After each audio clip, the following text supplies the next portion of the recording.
Hello everyone. और cat 2023 slot 2 के हम ऑलरेडी 3 पार्ट्स में 17 क्वेश्चन डिस्कस कर चुके हैं। उसको आगे कंटिन्यू करेंगे। पार्ट 4 में remaining question of quant section करेंगे आज। ओके, तो चलो स्टार्ट करते हैं। यहां पे ये मेरे बारे में मैं हर बार आपको बता देता हूं, आप देख सकते हैं। ओके, कंटिन्यू करते हैं हम सीधा क्वेश्चन नंबर 18 पे। 17 क्वेश्चन हम पार्ट 1, 2, 3 में हम डिस्कस कर चुके हैं। कोई डाउट आता है तो आप कमेंट सेक्शन में डाल दिया करें, राइट। कोई और भी आप अगर वीडियोस वगैरह आप चाहते हैं, मैं उस पे पहले प्रायोरिटी पे, क्योंकि कैट नजदीक आ रहा है तो अगर मैं प्रायोरिटी पे वो डिस्कस करूं तो वो भी हम आप उस पे लिखें कमेंट सेक्शन में, इंटरेक्ट करें, राइट। अच्छा लगे तो शेयर करें, लाइक करें, अपने फ्रेंड्स के साथ शेयर करें। चलो क्वेश्चन नंबर 18 है। A triangle is drawn with its vertices on the circle C such that one of its side is diameter of C। तो बना लेते हैं। एक सर्कल है, उसमें एक साइड तो डायमीटर है, राइट। ओके, डायमीटर ओके यहां पे है triangle is drawn with its vertices on the circle C such that one of its side is a diameter and the other two sides have their length in the ratio A is to B, right। तो बाकी दो side होंगी वो A is to B में है, right. A is to B में है। अब हमें पता है कि angle in a semi circle, right, is right angle, right. Triangle में जब बनाते हो तो angle in a semi circle बनाते हो, वो राइट एंगल होता है, 90 डिग्री का एंगल।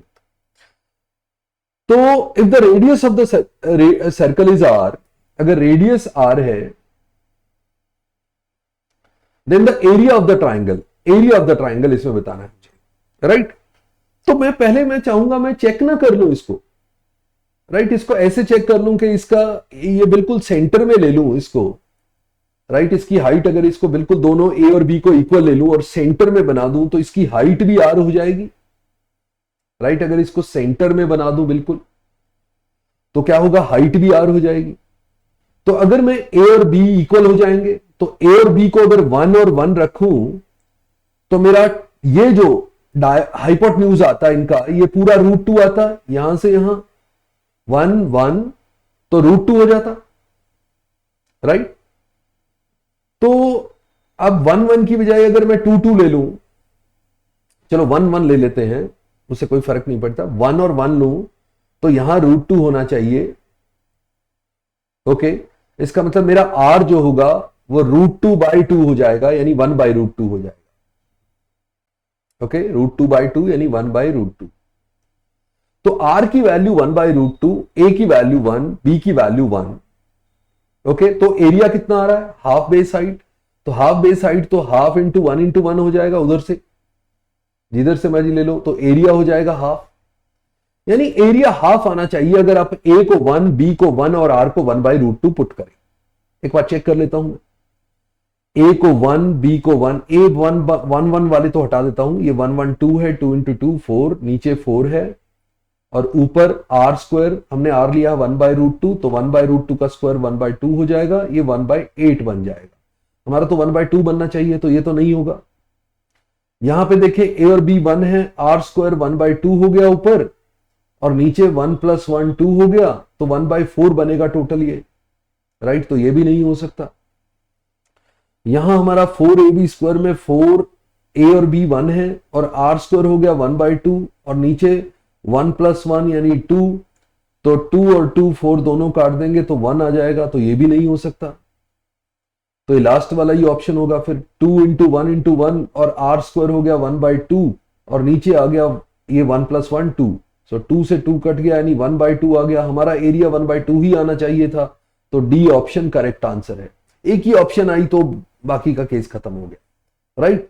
तो मैंने वो स्पेशल केस लेके, एक जनरली मैं बोलता हूं ना कि कैट के क्वेश्चन करने हैं तो जब भी कोई जनरल इंफॉर्मेशन दे तो स्पेशल केस ले लो, और अगर कोई स्पेशल पूछे तो जनरलाइज करने की कोशिश करो। तो general to specific, specific to general हमेशा वर्क करता है।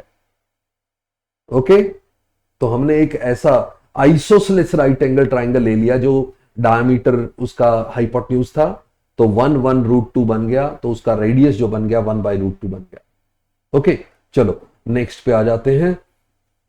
अब है हमारा the area of quadrilateral bounded by y axis. ये तो कोऑर्डिनेट की तरह, मतलब तुम्हें अगर ग्राफ ड्रॉ करना आता है तो ये क्वेश्चन आराम से हो जाते हैं। जनरली मैं देखता हूं तो एक बार ग्राफ बना लेते हैं ढंग से, तो उसको क्वेश्चन को सॉल्व करेंगे। Area of quadrilateral bounded by y axis, तो एक तो वाई एक्सिस है, ठीक है, एक तो बाउंड्री जो लाइन है वो वाई एक्सिस है, राइट, ये वाला, और the line x equal to 5, x equal to 5 यहां हो गया मेरा नेट से, तो एक लाइन ये है x इक्वल टू 5 स्ट्रेट यहां से जा रही है, सॉरी, ओके, इसको मैं दोबारा ही बना देता हूं, थोड़ा सा हिल गया, ओके, सो यहां पे आ जाएगी x इक्वल टू 5, ओके, ये x इक्वल टू 5 लाइन हो गई आपकी, तो दो लाइनें तो ये हो गई। फिर है एंड द लाइंस, ये वाली मॉड x माइनस वाई, अच्छा देखो, mod x minus y minus mod x minus 5 equal to 2, तो मुझे इसको सॉल्व करना है। Suppose mod x minus y positive कब होगा, देखो x इक्वल टू वाई वाली लाइन होती है ये x इक्वल टू वाई वाली लाइन है, राइट, ये जो y इक्वल टू x चलता है ना बीच में 45 डिग्री पे, तो अगर तो y ग्रेटर देन x होगा, इसको सोचते हैं अगर y ग्रेटर देन x होगा तो इसका मतलब ये यहां से बाहर आएगा y माइनस एक्स, और आगे वाला पोर्शन जो है मैं देख लेता हूं, y माइनस एक्स, या तो ये वाली लाइन बन जाएगी y माइनस एक्स, और यहां पे क्योंकि y ग्रेटर देन x कहां होगा, y ग्रेटर देन x होगा इसके ऊपर, राइट, इसके ऊपर वाले एरिया में, मतलब इस जो 45 डिग्री पे हमने लाइन बनाई है उससे ऊपर वाले एरिया में, तो उससे ऊपर वाले एरिया में अगर y ग्रेटर देन x है तो y ग्रेटर देन x में ये y माइनस एक्स खुलेगा, और यहां पे अगर मैं सपोज करो इसको पॉजिटिव खोलता हूं x माइनस 5, राइट, तो क्या हो जाएगा, इसका मतलब मैंने कंडीशन साथ में ली है कि x ग्रेटर देन 5 है, ओके, तो x ग्रेटर देन 5 तो लेना ही नहीं था, x तो 5 वाली लाइन थी उससे तो इधर ही रहेगा बाउंडेड, तो x तो लेस देन 5 था, तो x लेस देन 5 लेना था, इसका मतलब उल्टा करते हैं, x तो पक्का लेस देन 5 है, bounded area bounded region y x equal to 0 और x इक्वल टू 5 के बीच में है, राइट, तो इसका मतलब ये तो उल्टा आना था, माइनस एक्स प्लस 5 आना था और उसका नेगेटिव साइन होता तो प्लस एक्स हो जाता, और यहां से माइनस 5 हमारा पहले प्लस 5 आता और बाहर माइनस, तो ये बिल्कुल ठीक है, ऐसा बन जाता, ओके, तो इसका मतलब एक्स एक्स कट जाता, तो यहां पे आता y इक्वल टू 7, तो y ग्रेटर देन x में जब y ग्रेटर देन x है तो y इक्वल टू 7 वाली लाइन है, तो देखो y इक्वल टू 7 वाली लाइन, y इक्वल टू 7 वाली लाइन यहां पे आएगी, बट ये वहां तक आएगी जब y ग्रेटर देन x है, इसका मतलब ये बाउंडेड रीजन में ये वाली लाइन का एक्ट करेगी, ये लाइन है y इक्वल टू 7 वाली, ओके, ओके, जब y ग्रेटर देन x था तो हमने ऐसा लिया, सपोज करो y ग्रेटर देन x में तो यही बनता, अब अगर y लेस देन x होता तो मेरा पहले वाला जो मॉड है वो बन जाता x माइनस वाई, क्योंकि x बड़ा है तो x minus y will be positive, right, तो y लेस देन x, अब मेरा वो 45 डिग्री वाले से नीचे लेना होगा ग्राफ, ओके, तो x माइनस वाई है और मुझे पता है x लेस देन 5 है, अगले वाला तो वैसे ही खुलेगा प्लस x माइनस 5, तो इसमें आ जाएगा मेरा 2x minus y equal to 7, right, ये वाली लाइन होगी 2x minus y equal to 7, इसमें अगर मैं y को 0 पुट करता हूं तो 2x इक्वल टू 7 आता है, यानी x 7/2 आता है, x 3.5 से पास होगा, या मैं सीधा ही पुट करूं क्योंकि मुझे तो x इक्वल टू 5 पे चाहिए, x इक्वल टू 5 पे कहां कट करेगा, x 5 पे पुट करो तो 2 into 5 minus y equal to 7, यानी कि y विल बी 10 माइनस 7 3, तो x इक्वल टू 5 पे 3 आएगा, राइट, यहां 5 3 वाला पॉइंट ये आ जाएगा, और x इक्वल टू 0 पे पुट करो जो y एक्सिस है, 0 पुट करो तो 2 into 0 minus y equal to 7, यानी कि y equal to minus 7, okay, तो y -7 आ जाएगा यहां पे, -7 सॉरी 0 -7। तो ये ऐसा यहां से लाइन जाएगी, यानी कि बाउंडेड रीजन होगा ये वाला सारा, राइट। ये एक ट्रेपीजियम की तरह है, एक ट्रेपीजियम है, ये वाली लाइन जो है y एक्सिस और x इक्वल टू 5 ये पैरेलल लाइन है। तो इसकी लाइन लेंथ कितनी है, ये हमारा -7 से लेके +7 तक यानी 14 लेंथ है, और इधर 3 से लेके 7 तक यानी 4 लेंथ है, और ये जो हाइट है ये 0 से 5 तक लेके 5 है। तो हमारी पैरेलल साइड्स का सम divided by 2 into distance between the parallel side, तो ये हो गया 18/2, 9 इंटू 5, 45 आपका एरिया बाउंडेड आना चाहिए था। अगर आपको बनाना आता है, मतलब ड्रॉ करना आता है ग्राफ पे, आप मॉड को ड्रॉ कर पाते हैं। मॉड में कंडीशनल होता है, पॉजिटिव नेगेटिव, इसमें थोड़ा सा मतलब कंडीशन अच्छे वाली दी हुई थी, बट वो कंडीशन तुम्हें देखनी है। जैसे x माइनस वाई या y माइनस एक्स का मॉड लिया हुआ था, तो x इक्वल टू वाई वाला कर्व बीच में होता है, तो या तो x ग्रेटर देन y होगा या x लेस देन y होगा, तो उसके ऊपर या नीचे होगा, वहां पे इक्वल होता है y इक्वल टू x। तो ऊपर आएगा तो y ग्रेटर देन x होगा, नीचे होगा तो y लेस देन x होगा। ओके, तो दोनों कंडीशन में हमने दोनों लाइन ड्रॉ कर ली, उससे एरिया बाउंडेड आ गया। ओके, चलो नेक्स्ट क्वेश्चन पे। Okay, let both the series A1, A2, A3 and B1, B2, B3 be in AP such that the common difference of both the series are prime number.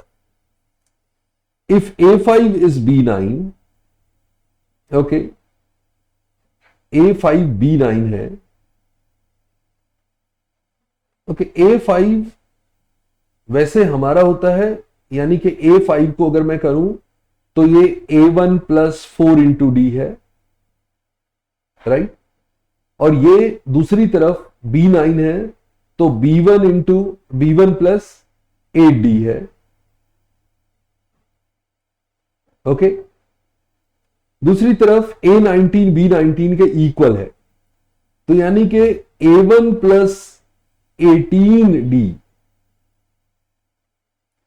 B1 plus 18D के equal है। तो इन दोनों से मुझे यह तो पता लग रहा है, अगर मैं इन दोनों को सब्ट्रैक्ट कर दूं, तो इसमें से ये सब्ट्रैक्ट कर दूं, यहां A1 कैंसिल हो जाएगा, यहां B1 कैंसिल हो जाएगा, तो 18 माइनस 14, राइट, यहां 14D, ओके, ये D1 है, सॉरी ये D1 है, ये D2 है, दोनों के डिफरेंस अलग अलग है। तो ये 14D1 इज इक्वल टू यहां पे 10D2 आ जाएगा।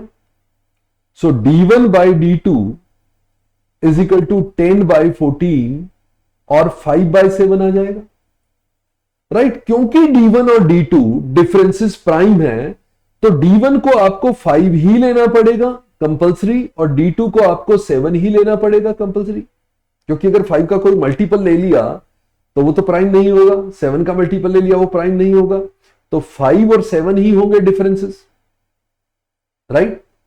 ऊपर से इसने बताया था कि B2 जो है 0 है, राइट। B2 क्या होता है, B2 मतलब A2, right, sorry B1 plus D, right, D2।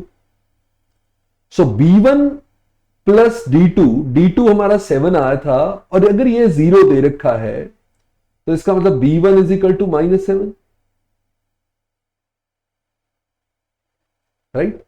अब उसने पूछा था A11, अब B1 मेरे पास आ चुका था -7, तो यहां पे भी मेरे पास रिलेशन था, राइट, कि A19 और B19 इक्वल थे, या कोई भी वैल्यू कोई एक ले लो, राइट।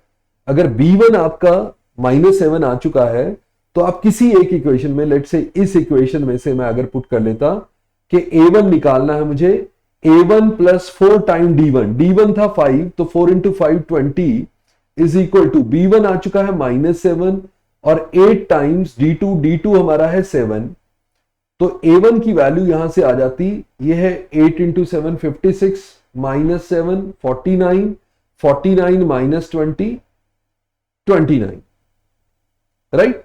तो A1 की वैल्यू 29 आ जाती, मुझे A11 बताना था, तो A11 होगा A1 plus 10 times D1 which is 5, so 50 plus 29 यानी 79 हमारा आंसर आ जाता,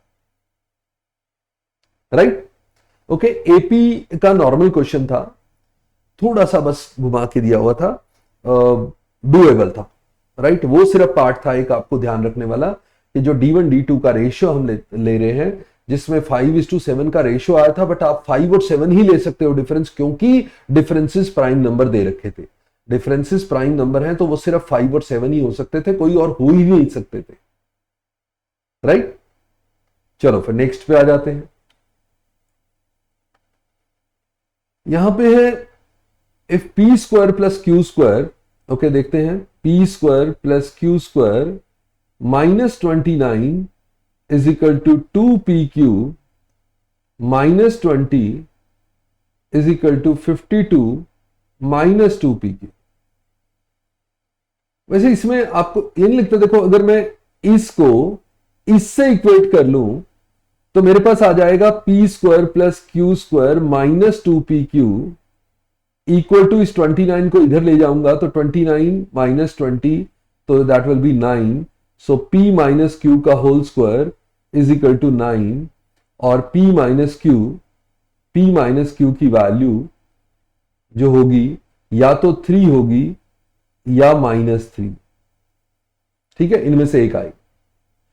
दूसरी तरफ अगर मैं इसको इसके साथ इक्वेट कर दूं तो P square plus Q square plus 2PQ is equal to 52 plus 29 81, यानी P प्लस क्यू का whole square is equal to 9 square मतलब 81। तो P प्लस क्यू जो होगा वो या तो +9 या -9, राइट। अब वो बात करता है difference between the maximum and minimum possible value of P Q minus Q, right. Maximum value कब होगी, देखो यहां से अगर मैं कॉम्बिनेशन लूं कि पी और क्यू के क्या कॉम्बिनेशन बन सकते हैं, तो मैं पी प्लस क्यू को अगर मैं पॉजिटिव ले लूं, राइट, +9, और पी माइनस क्यू को लेट्स से -3 ले लूं, राइट। पॉजिटिव सबसे बड़ा और नेगेटिव सबसे छोटा।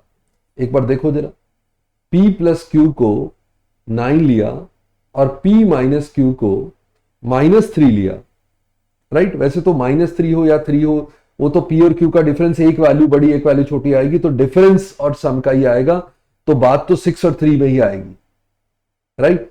तो इसमें क्या होगा, Q कटेगा तो P की वैल्यू जो है अगर इसमें 3 आई तो यहां पे +3 अगर मैं ले लेता तो P की वैल्यू आ जाएगी 9 3 12 का हाफ 6, और Q की वैल्यू आ जाएगी 3, राइट। अगर आप -3 लेते तो Q की वैल्यू आ जाती, मतलब वो Q आ जाता बड़ा और P छोटा हो जाता, राइट, उससे कोई फर्क नहीं पड़ता। तो P और Q, क्योंकि मुझे तो P बड़ा चाहिए और Q छोटा चाहिए, तो इस केस में यही 6 और 3 ठीक था, राइट। अगर मैं मिनिमम वैल्यू कहता कि P प्लस क्यू की वैल्यू अगर मैं -9 लूं और P माइनस क्यू की वैल्यू जो है वो -3 ले लें, तो क्या हो जाएगा, P आ जाएगा -6 और Q आ जाएगा -3, राइट, ये आ जाएगा, okay, right. P plus Q की वैल्यू अगर मैंने -9 ली तो P माइनस क्यू की वैल्यू -3। आप ये लेके देख सकते हैं कि अगर मैं P प्लस क्यू की वैल्यू -9 लूं और P माइनस क्यू की वैल्यू अगर मैं -3 कर +3 कर दूं सपोज, राइट, तो यहां पे अगर मैं ऐड करूंगा तो P जो आ जाएगा वो -6 आ जाएगा, वो बेसिकली उल्टा हो जाएगा, -6 यहां पे /2 यानी -3 आ जाएगा, और Q की वैल्यू जो आ जाएगी, अगर ये -3 था तो Q की वैल्यू -6 आ जाएगी, मतलब उल्टा हो जाएगा। तो ये तो कोई करने की जरूरत नहीं है, ये तुम्हारा जो है मैक्सिमम और मिनिमम हो जाएगा। उसने कहा है the difference between the maximum possible value and minimum possible value. तो मैक्सिमम पॉसिबल वैल्यू मैं करता हूं 6 क्यूब यानी कि 216 -3 क्यूब विच इज 27, तो ये आ जाती है 189, राइट। और अगर मैं मिनिमम करता हूं तो ये -216 माइनस माइनस प्लस 27 हो जाएगा वो, राइट। तो दैट विल बिकम -189। तो इनमें जो दोनों में डिफरेंस होगा that will become 378, right, double. तो C option should be the correct answer, right. उसने कहा maximum then the difference between the maximum and minimum possible value, तो मैक्सिमम 189 आ रहा है, मिनिमम -189 आ रहा है, तो डिफरेंस विल बी 378। ओके, चलो नेक्स्ट पे आ जाओ। Now let an and bn be two sequences such that an is this, एक सीक्वेंस है। मैं जनरली ओके an हमारा ऐसा दिया हुआ है, आप उसको वैल्यू चला के देख सकते हैं कि वो क्या बन रहा है सीक्वेंस। जैसे अगर मैं 1 पुट करूं तो 13 + 6 ये हो गया, 1 पे तो 0 हो गया ये, सो इसका मतलब for all N natural number है, ठीक है। तो फर्स्ट टर्म आ गई 13, तो दूसरी आ गई 6 ऐड हो जाएगी क्योंकि 6 टाइम्स ही फर्क पड़ रहा है, तो दूसरी 19, तीसरी 25, राइट। एंड 2 पुट किया तो 2 - 1 1 आया, 1 × 6 6 + 13 19 आई, एंड 3 पुट किया 3 - 1 2 × 6 12 + 13 25 आई। तो ऐसे से 6 6 इंक्रीज होती जाएगी। तो ये सीरीज है 6 के डिफरेंस से चलने वाली, राइट। दूसरी सीरीज है जो bn वाली सीरीज है, वो है 15 + 7 × n-1। तो यहां पे अगर मैं 1 पुट करता हूं तो 15 आ जाता है, फिर 7 ऐड होता है, फिर 7 ऐड होता है, फिर 7 ऐड होता है। तो यहां पे 7 ऐड करने वाली सीरीज है, right. Largest 3 digit integer that is common to both this sequence. तो अगर इसको मैं वैसे समझूं तो ये 13 19 25 31 6 का डिफरेंस है, तो 6 से कितना रिमाइंडर है?